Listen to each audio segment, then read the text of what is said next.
आकाशवाणी भोपाल से प्रस्तुत हैं प्रादेशिक समाचार।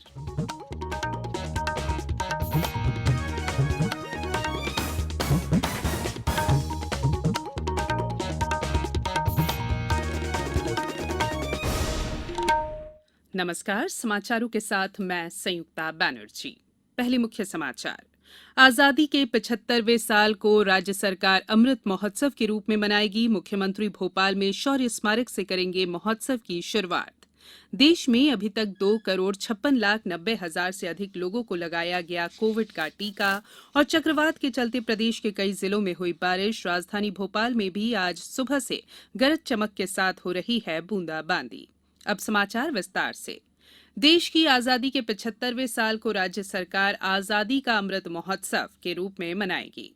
इस अभियान की शुरुआत मुख्यमंत्री शिवराज सिंह चौहान आज भोपाल में शौर्य स्मारक से करेंगे। अभियान के तहत जिला मुख्यालयों सहित उन स्थानों पर भी कार्यक्रम आयोजित किए जाएंगे जिनका आजादी में किसी न किसी प्रकार का योगदान रहा है। आजादी के अमृत महोत्सव के बारे में विस्तार से जानकारी दे रही हैं हमारी आकाशवाणी संवाददाता। प्रदेश में 75 स्थानों पर अमृत महोत्सव का आयोजन किया जा रहा है।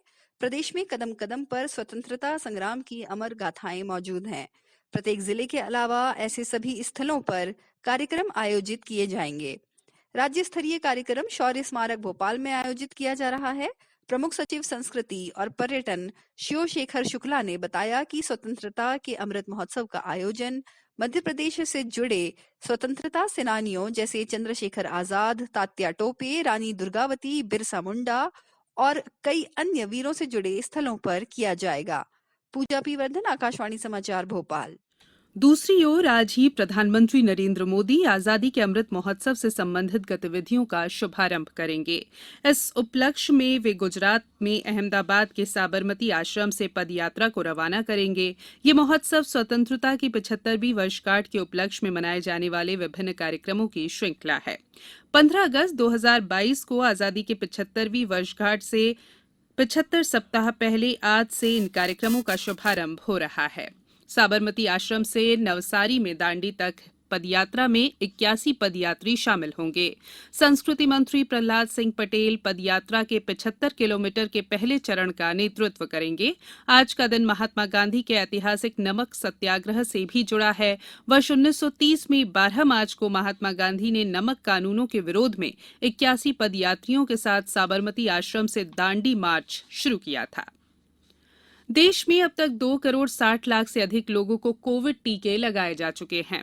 केंद्रीय स्वास्थ्य मंत्रालय ने बताया कि कल लगभग 3,18,000 कोविड टीके लगाए गए। महाशिवरात्रि पर व्रत के कारण कल कोविड वैक्सीन देने की संख्या में कमी रही। अब तक 60 वर्ष से अधिक उम्र के लगभग 60,000 लोगों को वैक्सीन दी जा चुकी है। देशव्यापी टीकाकरण अभियान 16 जनवरी से शुरू किया गया था। अग्रिम पंक्ति के कोरोना योद्धाओं को टीके लगाने का काम पिछले महीने की 2 तारीख से शुरू हुआ था। शिवपुरी बाल कल्याण समिति के अध्यक्ष सरला वर्मा ने लोगों से कोविड-19 संक्रमण से बचने के लिए कोविड गाइडलाइन का पालन करने की अपील की है। कोरोना काल में ये जरूरी नहीं कि वैक्सीन आ गया हो तो हम अपनी सुरक्षा करना छोड़ दें। हमें अपनी सुरक्षा स्वयं जरूर करनी है और प्रधानमंत्री का ये संदेश 2 गज दूरी, मास्क है जरूरी को फॉलो करना है और हाथ सैनिटाइज करने हैं, हाथ धोने हैं और मास्क जरूर जरूर जरूर लगाना। कोविड-19 से बचाव और सुरक्षित रहने के 3 उपाय।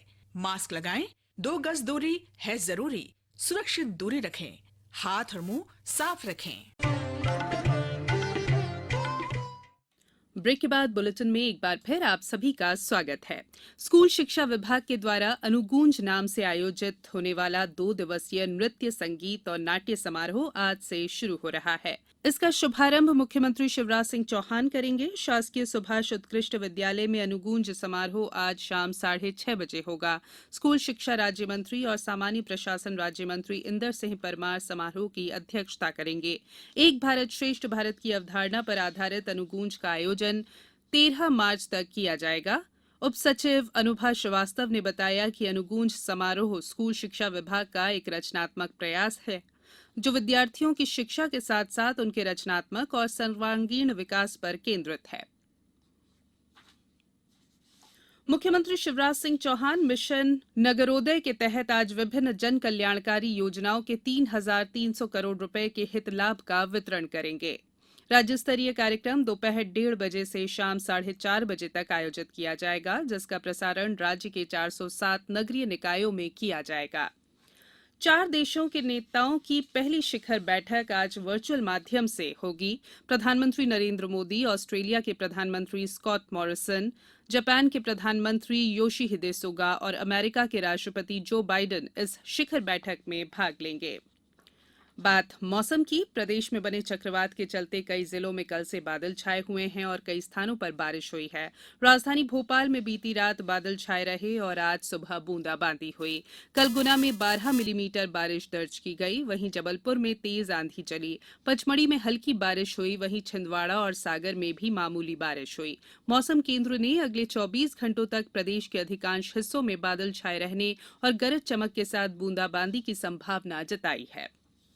केंद्रीय संस्कृति मंत्री प्रहलाद सिंह पटेल ने महात्मा गांधी और असहयोग आंदोलन पर 4 करोड़ 50 लाख पेज के अभिलेखों के डिजिटलीकरण और प्रदर्शनी का कल नई दिल्ली में उद्घाटन किया। भारतीय राष्ट्रीय अभिलेखागार के 131वें स्थापना दिवस पर श्री पटेल ने अभिलेखागार में संरक्षित बड़े खंडों के डिजिटलीकरण प्रक्रिया की शुरुआत की। उन्होंने कहा कि करीब 18 करोड़ पृष्ठों के कुल संग्रह में से पहले चरण में लगभग 4 करोड़ 50 लाख पृष्ठों का डिजिटलीकरण अगले 3 साल में पूरा कर लिए जाने की संभावना है। अब बात क्रिकेट की। भारत और इंग्लैंड के बीच 5 2020 क्रिकेट मैचों की श्रृंखला का पहला मैच आज अहमदाबाद के नरेंद्र मोदी स्टेडियम में खेला जाएगा। भारतीय टीम टेस्ट श्रृंखला 3-1 से अपने नाम कर चुकी है और अब 2020 मुकाबलों में अपना दम दिखाने के लिए तैयार है। आकाशवाणी से इस मैच का आंखों देखा हाल शाम 6:30 से एफएम रेनबो और अतिरिक्त मीटरों से प्रसारित किया जाएगा। अब कुछ समाचार संक्षेप में। उत्पादन से जुड़ी प्रोत्साहन योजना के अंतर्गत रसायन और उर्वरक मंत्रालय ने दवाओं के उत्पादन में काम आने वाली महत्वपूर्ण सामग्री के स्वदेश में ही उत्पादन को बढ़ावा देने के लिए इस योजना को मंजूरी दे दी है। इंदौर में प्रतिवर्ष की तरह इस साल भी उपभोक्ताओं को उनके अधिकारों और कर्तव्यों के प्रति जागरूक करने के लिए 15 मार्च को विश्व उपभोक्ता अधिकार दिवस मनाया जाएगा। इस दिन जिले में उपभोक्ताओं को जागरूक करने के लिए विभिन्न कार्यक्रम होंगे।